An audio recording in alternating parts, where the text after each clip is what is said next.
Chapter 1: The Hard Truth: Coming to Terms with Our Ecological Disease. Our planet is deeply unwell. Most of us already know this to be true. We carry the knowledge as best as we can as we go about our lives. We may try not to dwell on it too much or attempt to channel our anxiety into something productive like activism or volunteer work. We know we need action, but what sort of action? Political, economic, industrial, technological? Do we just need to buy electric cars and offset our carbon emissions, cut down on meat and online shopping, tighten industrial regulations, plant some trees?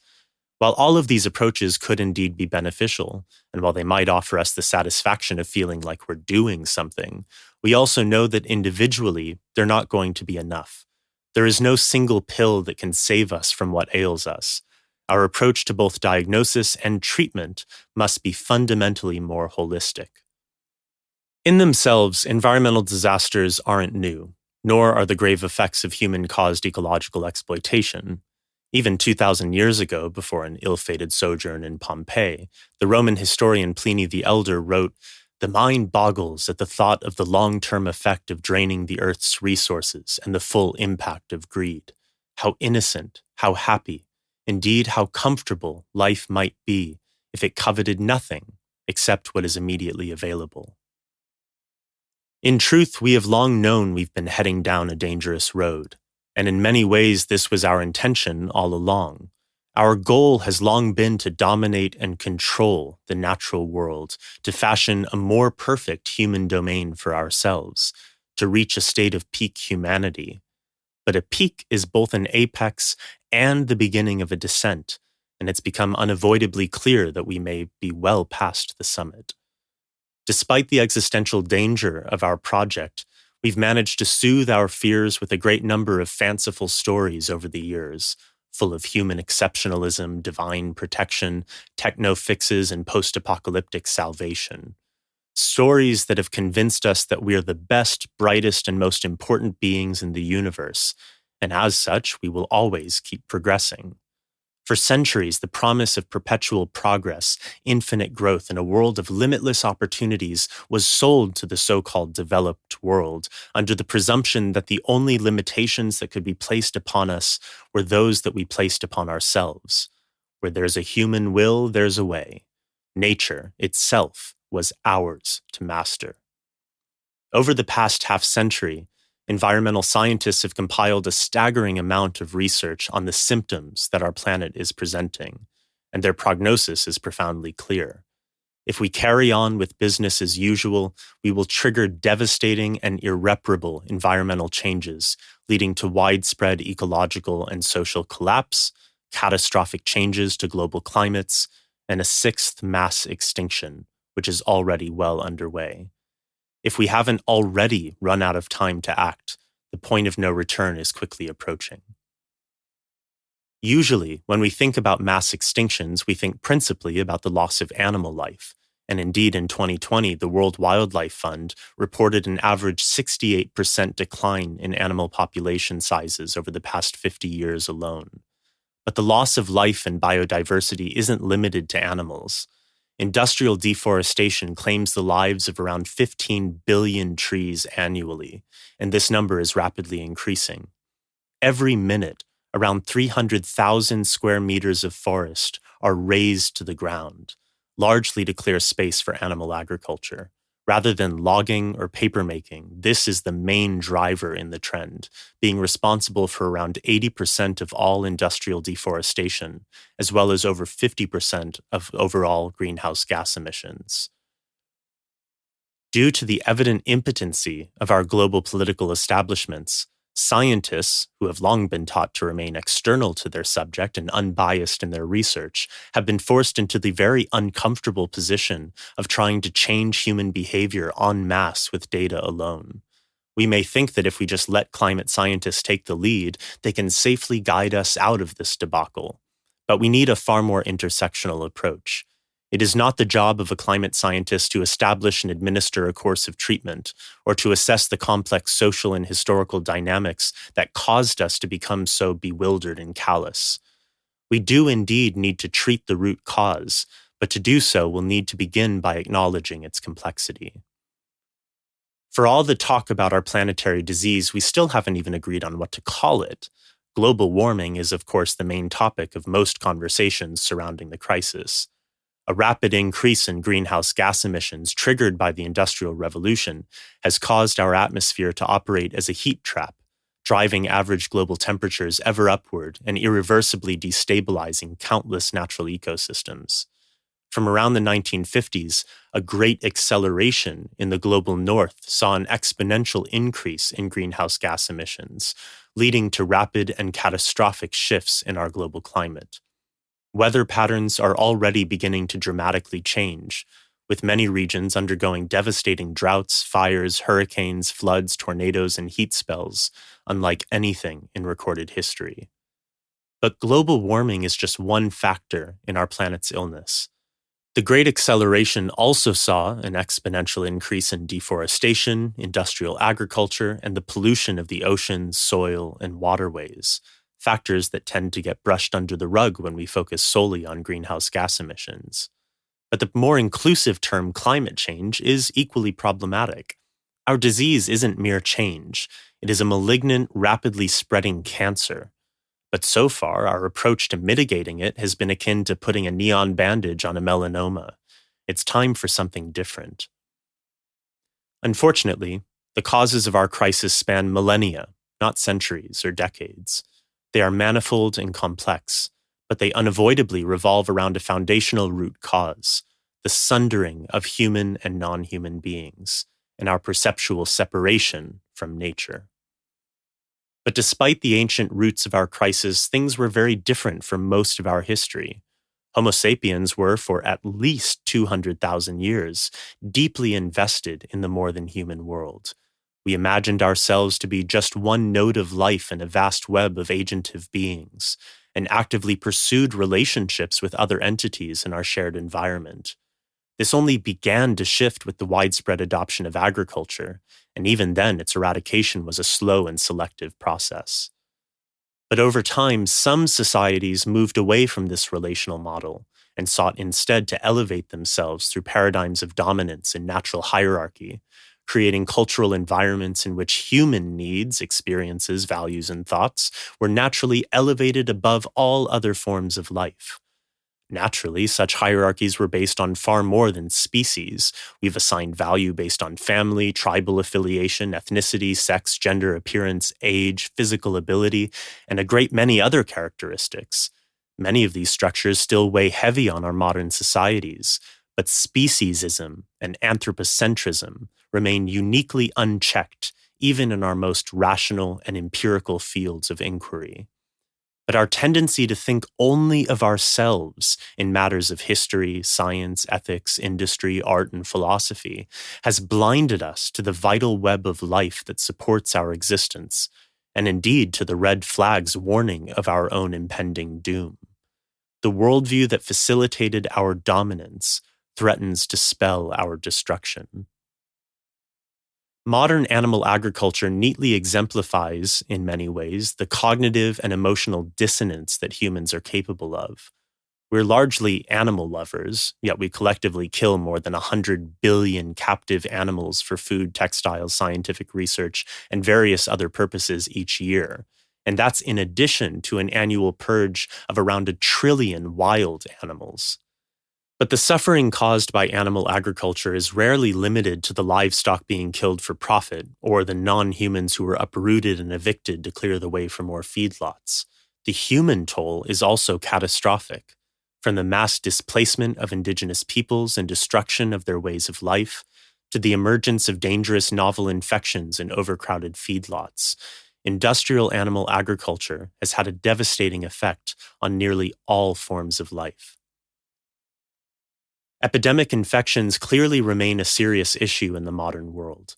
Climate scientists and epidemiologists have been warning about the micropathological ramifications of climate disruption for decades, demonstrating time and time again that melting permafrost, changing weather patterns, deforestation, and expanding animal agriculture will invariably expose us to new and dangerous pathogens, much like the novel coronavirus. Even with cutting-edge medical advancements like mRNA vaccines and antiviral therapies, we've still lost over 15 million lives to COVID-19. Non-humans have their own ways of maintaining natural boundaries, and it's only with profound hubris that we continue to transgress against them. Confronting the Anthropocene. Humans are, of course, not magical beings plopped into a terrestrial marketplace full of consumer goods. We are animals, very much like the rest, whose unique evolutionary journey has led us to develop a distinct set of skills that has enabled us to do remarkable things. We are indeed special, but a chestnut tree is also quite special, as is an amanita mushroom, and neither of them are actively engaged in the comprehensive destruction of their own environment. At the end of the day, our sense of superiority is nearly always a matter of perspective. From the point of view of the Earth itself, humanity's only real superlative designation is a profound capacity for destruction. Over the span of our short history, we have gone from being mere creatures of the Earth to formidable geological agents, comparable to the asteroid that ended the reign of the dinosaurs 65 million years ago. In 2000, Paul Crutzen and Eugene Sturmer proposed the term anthropocene based on evidence that we are in a new geological epoch dominated by human activity. And yet we don't really use the term to delineate the period through which humans have exerted our power over nature, which reaches back many thousands of years, but rather the present time in which nature has begun to more loudly fight back. It describes a period in which we can no longer avoid recognizing that nature is not a passive object or background, but a vast assembly of interrelated agents, and that we are not above or apart from them, but in fact one of them. From locusts to viruses to rivers and oceans, nature is chock full of beings that can quite systematically undermine any sense of authority that we might have imagined ourselves to possess. It's also important not to paint humanity with too wide a brush. While I would argue that anthropocentrism lies at the heart of our climate peril, it's important to remember that not all human societies are founded upon anthropocentrism, nor are all humans equally responsible for our climate crisis. As Christophe Bonneuil and Jean-Baptiste Freseau ask, should the Yanomami Indians who hunt, fish, and garden in the Amazonian forest working 3 hours a day with no fossil fuel and whose gardens have a yield in energy terms 9 times higher than the French farmers of the highly fertile Beauce feel responsible for the climate change of the Anthropocene? Clearly not. Understanding this nuance is important for those of us who would actively seek to decenter the human in our approach to the world, or to hold humanity accountable for the destruction that we have wrought. At the end of the day, while human-caused climate change is a very real and empirical phenomenon, the Anthropocene is still just another kind of story, the incredible tale of how hunter-gatherer apes transformed en masse into an environmental force. But thinking that we are something apart from nature and making it an existential other that we can objectify, exploit, or even rescue is itself an integral part of our problem. We must come to realize that we are nature, as are all of the animals, plants, microbes, mountains, gases, and weather patterns, and all of the other beings and agents that inhabit and comprise our world. If we can authentically recognize this, then we can undermine the very mentality that has placed us in this crisis to begin with. The poison of anthropocentricity. Identifying a precise starting point for the Anthropocene is famously contentious. In the early days of the theory, most imagined the epoch to have started around 1800 with the Industrial Revolution. Others saw it as a more recent evolution born out of the great acceleration of the past 70 years, while others still placed the tipping point in the long 16th century, triggered by European colonial expansion into the Americas and Australasia. It is understandably complicated to establish a primary cause for such a complex phenomenon. Going back to the disease metaphor, it might be compared to an alcohol-related liver disease or a serious opioid addiction. How can we truly identify the starting point for such a condition? Would the primary cause be the first drink the patient ever took? Would it be a car accident that led the doctor to put them on prescription painkillers? Or would it be early life traumas, genetic propensities, generational dynamics of abuse or disenfranchisement? It turns out that finding a root cause for disease can actually be quite complicated, and ecological disease is no exception. For many of us, anthropocentricity is so deeply ingrained in our collective psyche that we tend to believe it to be an objective truth. The exceptionalism of humanity is simply a fact of life. As such, we sometimes forget that the idea of anthropocentrism was also an invention, a dark and ancient revolution contributing to a long history of the Anthropocene. We began laying the foundations for a human epoch many thousands of years ago, on seemingly philosophical or religious grounds. But behind the veneer of rational or divine conclusions, notions of human dominance were always propped up by bad science and logical fallacies, not unlike androcentrism, heterosexism, and white supremacy. All such paradigms use overblown taxonomies to elevate one group above all others and justify the perpetuation of a social system that favors only one group's needs. Many ecofeminists have spoken of the deep historical and philosophical connections between the oppression of women and the domination of non-humans. Val Plumwood suggests that androcentrism, anthropocentrism, ethnocentrism, and indeed all centrisms are founded upon the same egocentric impulse to establish a master identity. To start this process, we have to be aware of this tendency. When these toxic myths are reinforced over many generations, they tend to become endemic to the point of undetectability, at least to those who enjoy the privilege of being a part of the established master identity.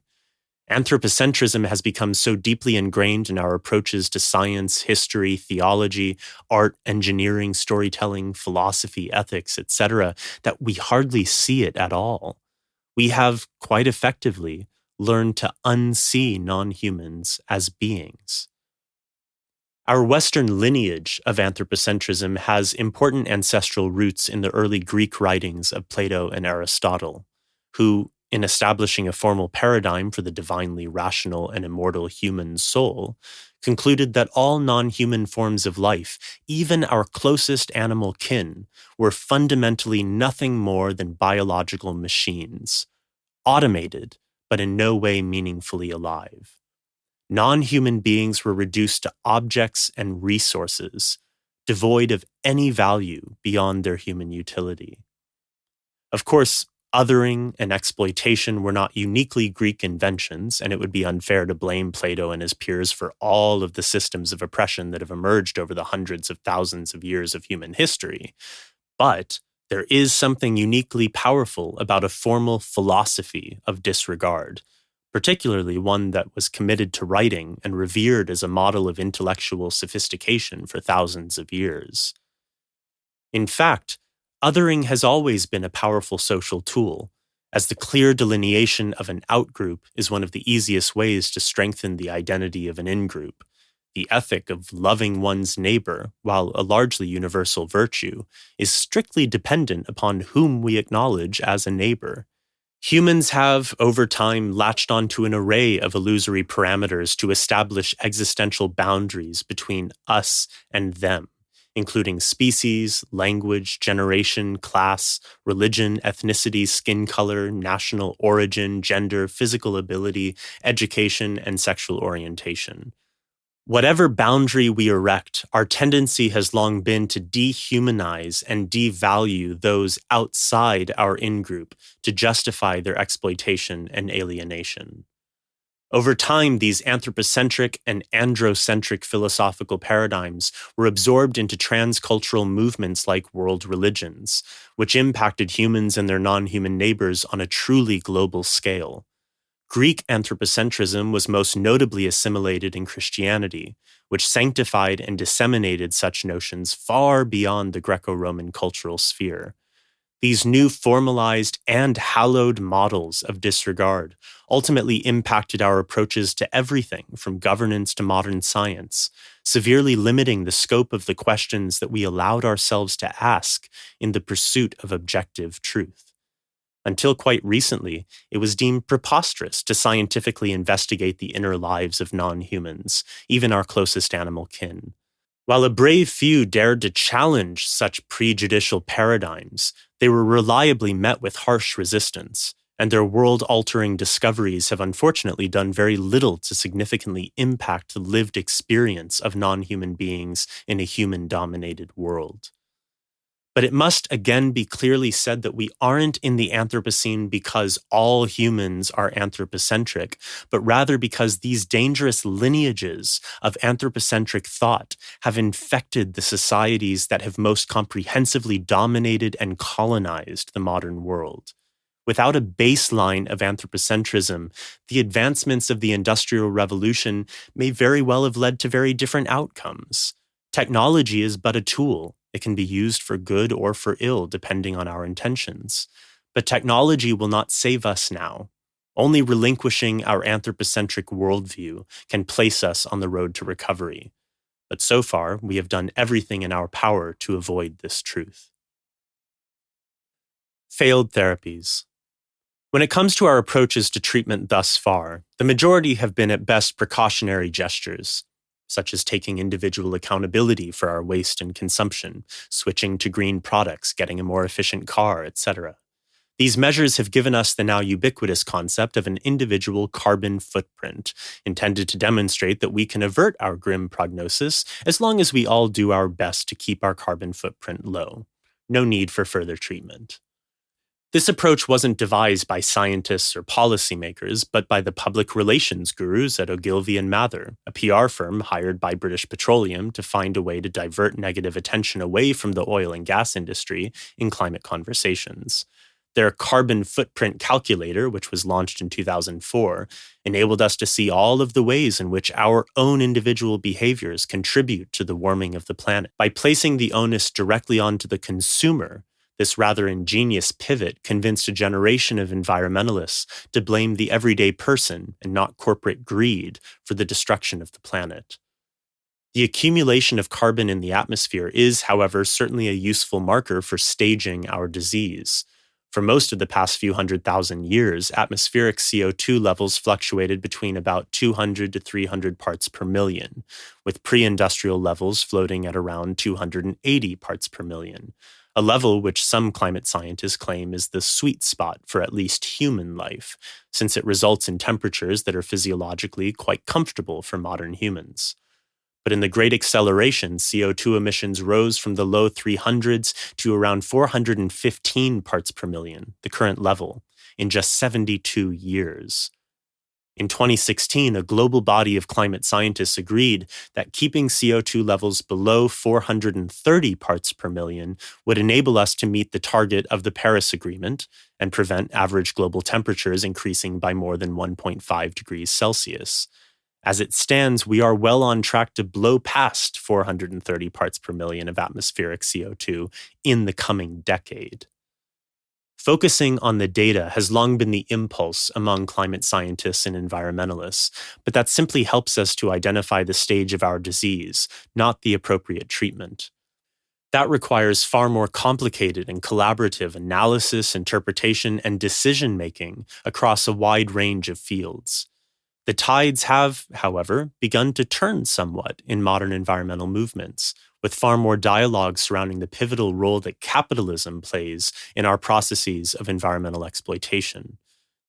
This is clearly identifiable as one of the most dangerous comorbidities that have contributed to our systemic disease, with the profit-driven commodification of natural resources and the systematic exploitation of human and non-human beings, producing one of the most pervasive and destructive ideological paradigms ever imagined in human history. But despite the delusion and devastation that it has wrought, we're often told, even by its critics, that capitalism is incurable, perhaps even endemic, and that there is simply no alternative. Furthermore, in the past 30 years, there has been a distinctly reactionary conservative turn in modern politics, born out of fears that climate propaganda will be used to undermine the fabric of capitalistic Euro-American society. Any hint of industrial regulation is routinely characterized as an attack on personal freedoms, a concern that is repeatedly stoked by the private sector, which routinely exploits anthropocentric myths to reiterate human separation from the limitations of nature. If the earth was created by God for man, then it would be ludicrous to think that he would allow our flourishing to result in devastation. Whether we want to admit it or not, this simple myth remains a perennial justification for climate inaction for many people, supported in no small part by corporate propaganda.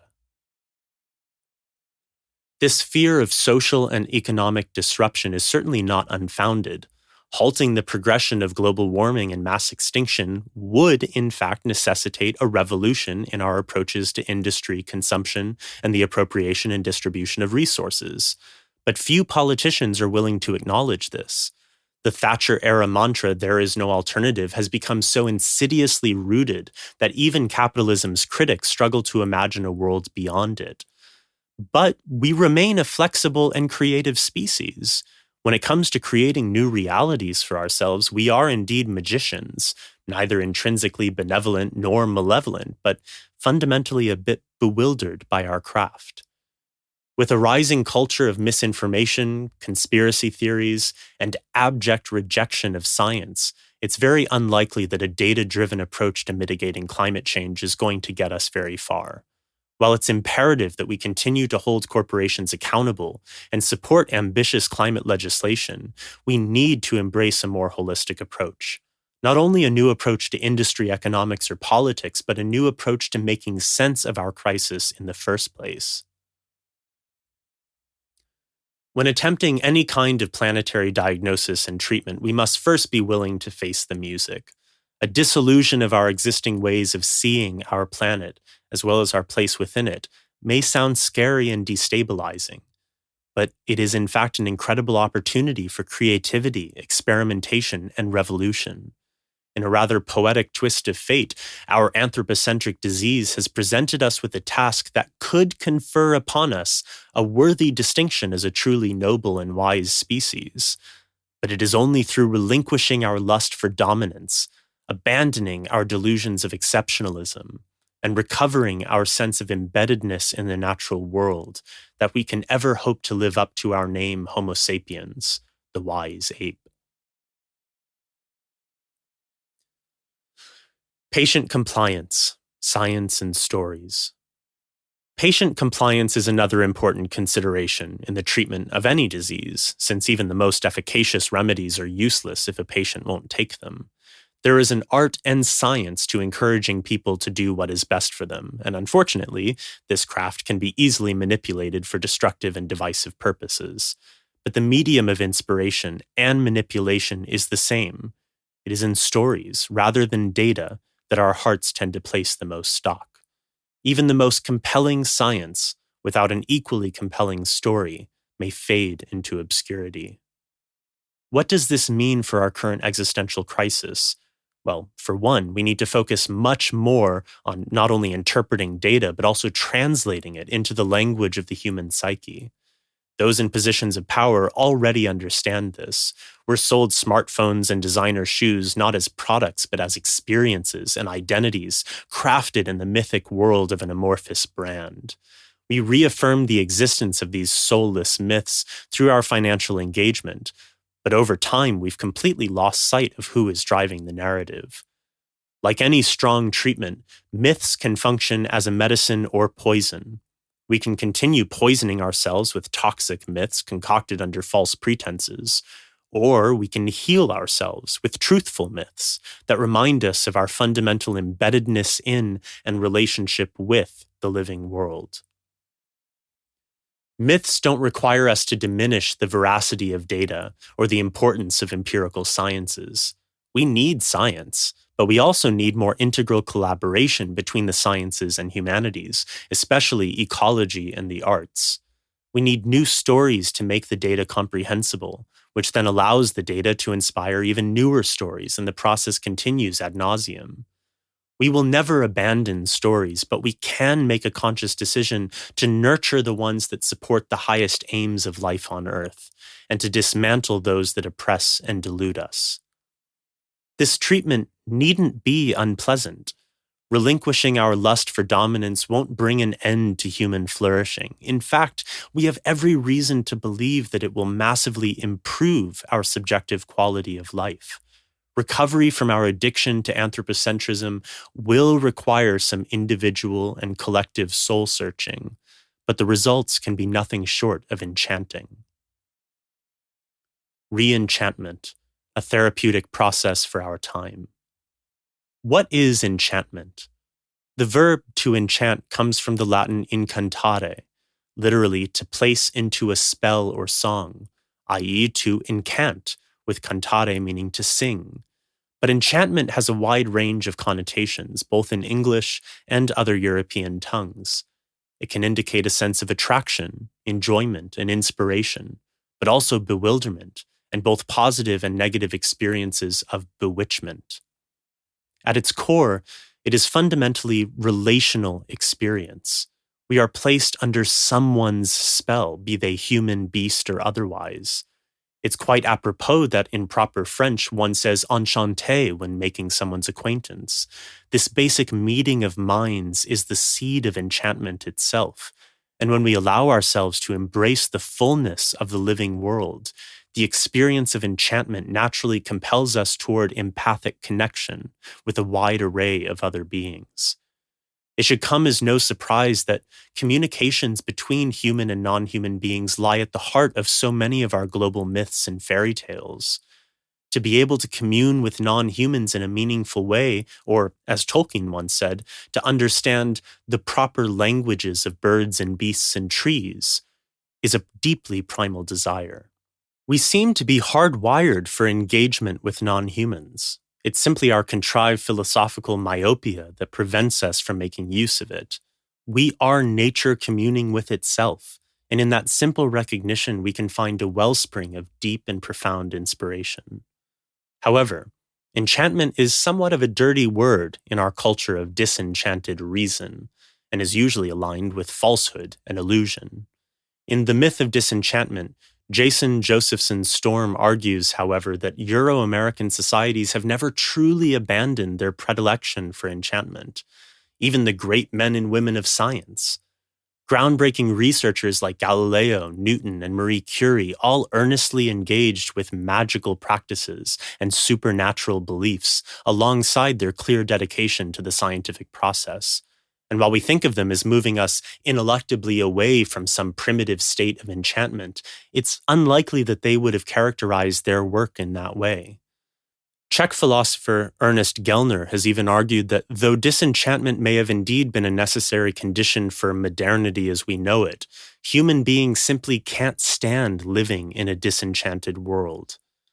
Thus, our method of treatment, should we choose to accept it, is fundamentally a process of deconstruction and re-enchantment, a return to the wondrous ground. It doesn't require us to abandon truth or become absorbed in the supernatural. Quite the opposite, in fact.